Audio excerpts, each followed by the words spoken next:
उड़िया बाबा एक ब्रज के बड़े महान संत हुए, तो बाबा जी को कोई बुखार आ गया, कुछ हो गया, तो लोग जाके बोलते, बाबा आपको बीमारी, आपको भी बुखार आता है क्या? अरे साधु को क्या रोग नहीं, साधु को तो भयानक भयानक रोग होते हैं। स्वामी रामकृष्ण परमहंस, लोगों ने पूछा, आप तो देवी से रोज बात करते हो, जाके बोल नहीं सकते देवी से?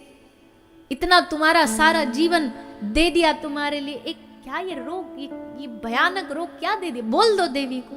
तो स्वामी रामकृष्ण कहते हैं, वो मेरी माँ है, जिसको बोल के बताना पड़े वो कैसी माँ की ममता, कह के बताना पड़े वो कैसी माँ की ममता। क्या उसको नहीं पता कि मुझे क्या चाहिए?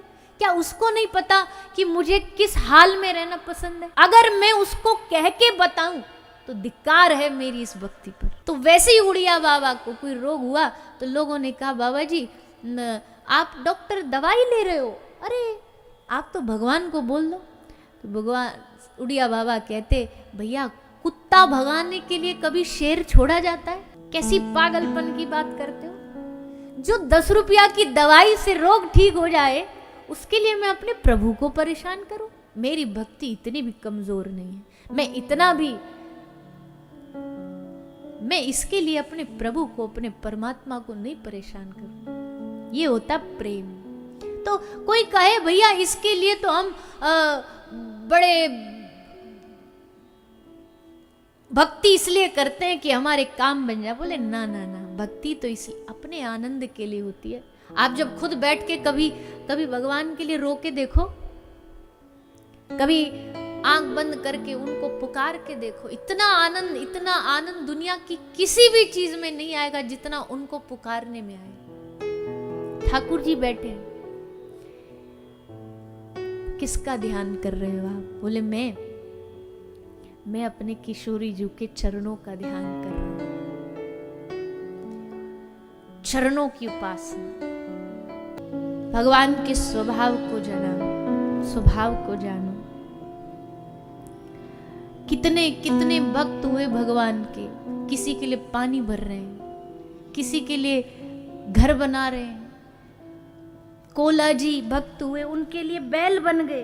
द्वारिका जाने के लिए बैल बूढ़ा, उनका बैल चल नहीं पा रहा, ठाकुर जी बोले हम चलेंगे। लो बैल बन के उसके गाड़ी में लग गए।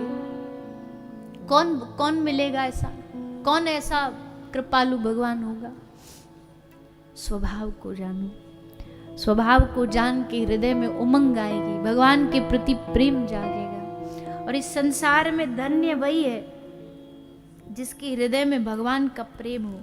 इसलिए जो भगवत प्रेमी होते, साधु महापुरुष होते, हम उनके चरणों में बार बार कहते, प्रभु कृपा करो, महाराज जी कृपा करो, साधो कृपा करो। क्योंकि हमें पता इन्होंने जो पाया वो हमने नहीं पाया है।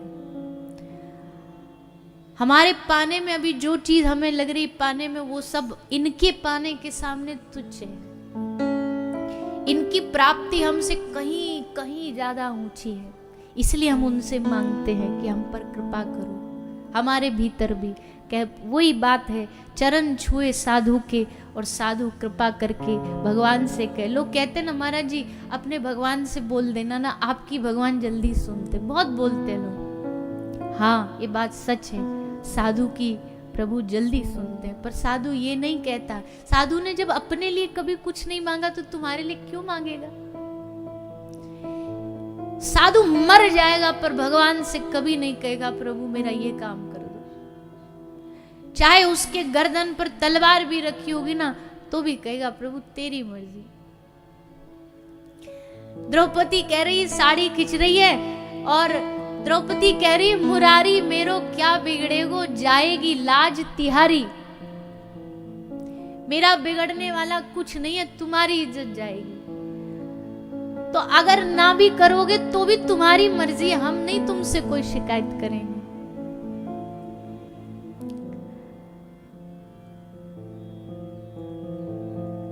मांगने की बारी आती है तो वो केवल और केवल भगवान से, भगवत प्रेम के अलावा कुछ नहीं मांगेगा। क्योंकि राम ही केवल प्रेम प्यारा, जान ले हुसो जान निहारा। हम कितनी भी बड़ी बड़ी साधने प्राप्त कर ले पर उससे भगवान मिल जाएंगे, इसका कोई कोई गारंटी कोई साधन नहीं देता, कोई दुनिया की चीज नहीं देती। पर प्रेम मिलेगा तो भगवान मिलेंगे, ये पक्की गारंटी है। इसलिए भगवत चरणों में बैठ के भगवत चरणों को ही मांगना, ये समझदारी है, यही समझदारी है। तो ठाकुर जी स्वयं बैठे आंख बंद करके और किसका ध्यान कर रहे हैं? श्री राधा रानी के चरणों का, श्री राधा रानी के चरणों का ठाकुर जी ध्यान कर रहे हैं। और श्री राधा रानी के चरण कैसे हैं? बोले एक सखी राधा रानी के चरणों को हाथ में लेकर के उन पे महावर लगा रही थी। अलता जो होता है ना, अलता लगा रही, महावर लगा रही है। महावर लगाते लगाते वो एकदम खो गई, श्री राधा रानी के उन चरणों में खो गई। आंख खुली, ध्यान आया एकदम, तो साथ वाली से कहा कि मैं तो भूल गई, एक ही चरण में लगा पाई थी महावर, एक में भूल गई। अब ये नहीं पता लग रहा कि कौन से चरण में महावर लगा, कौन से में नहीं लगा। बोले ये कैसे हो सकता, महावर का रंग तो दिख जाता है। बोले नहीं, महावर का रंग और हमारी किशोरी जी के चरणों का रंग एक ही है। जैसे कोमल का रंग है ना, कमल का जैसे रंग है और कमल की जैसी कोमलता है, वैसे श्री राधा रानी के चरण। तो बोले फिर अब समाधान क्या है? सखी से पूछा, तू बता समाधान कैसे पता लगे कि चरणों में महावर लगा है? बोले एक काम कर, दोनों चरणों को हाथ में उठा, दाएं में दायां चरण, बाएं में बायां चरण, हाथ में उठा। बोले फिर? बोले जो भारी लगे थोड़ा सा चरण, समझ लेना उसमें महावर लगा। मतलब एक महावर भी लगने से जिनके चरण भारी हो जाए, इतने कोमल है हमारी किशोरी जी के चरण, इतने कोमल।